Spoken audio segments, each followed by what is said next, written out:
Take অফের মাত্র কয়েক সেকেন্ডের মধ্যেই বন্ধ হয়ে যায় প্লেনের দুটি ইঞ্জিন। এখন প্রশ্ন হচ্ছে, এটি দুর্ঘটনা না ইচ্ছাকৃত? 2025 সাল 12 জুন এয়ার ইন্ডিয়ার ফ্লাইট 171 আহমেদাবাদ থেকে উড়ে যাওয়ার মাত্র 32 সেকেন্ডের মধ্যেই বিধ্বস্ত হয়।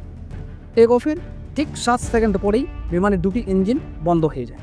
বিমানের ইঞ্জিন বন্ধ হওয়ার কারণ ফুয়েল কাট অফ সুইচ হঠাৎ বন্ধ হয়ে যায়। বিমানের ইঞ্জিন বন্ধ হওয়ার কারণ ফুয়েল কাট অফ সুইচ হঠাৎ বন্ধ হয়ে যাওয়া। এখন প্রশ্ন হচ্ছে, এই ফুয়েল কাট অফ সুইচ কি? বিমানের ইঞ্জিন চালু ও বন্ধ রাখার জন্য একটি ফুয়েল কন্ট্রোল সুইচ থাকে।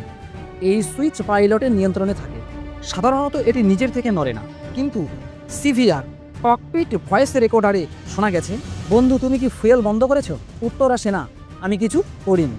আর এখানেই শুরু হয় আসল রহস্য। বিশেষজ্ঞের মতে দুটি ফুয়েল সুইচ 1 সেকেন্ডের ব্যবধানে বন্ধ হয়েছে। এটি এমনভাবে নড়ানো যায় না যদি নাকি ইচ্ছাকৃতভাবে টান দেয়। একজন পাইলট প্রশ্ন করেন, তুমি বন্ধ করেছো? অন্যজন বলে, না আমি করিনি। তাহলে প্রশ্ন ওঠে, কে বন্ধ করলো এই সুইচ?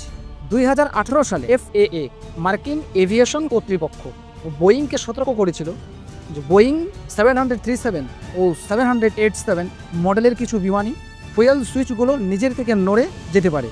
কিন্তু এই নির্দেশনা বাধ্যতামূলক ছিল না। এয়ার ইন্ডিয়া এই অংশ পরীক্ষা করে। CPVR-এ কেবল শব্দ রেকর্ড হয়, কিন্তু ভিডিও রেকর্ডার না থাকায় বোঝা যায় না আসলে কি ঘটছে। এ কারণে এখন আন্তর্জাতিকভাবে দাবি উঠেছে, ককপিট ক্যামেরা অবশ্যই থাকতে হবে।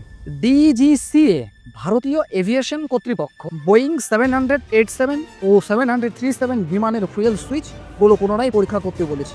চূড়ান্ত রিপোর্ট এখনও বাকি, যা 2025 সালের শেষ নাগাদ আসবে। আপনি কি মনে করেন, এটি দুর্ঘটনা না কোনো পরিকল্পিত ঘটনা?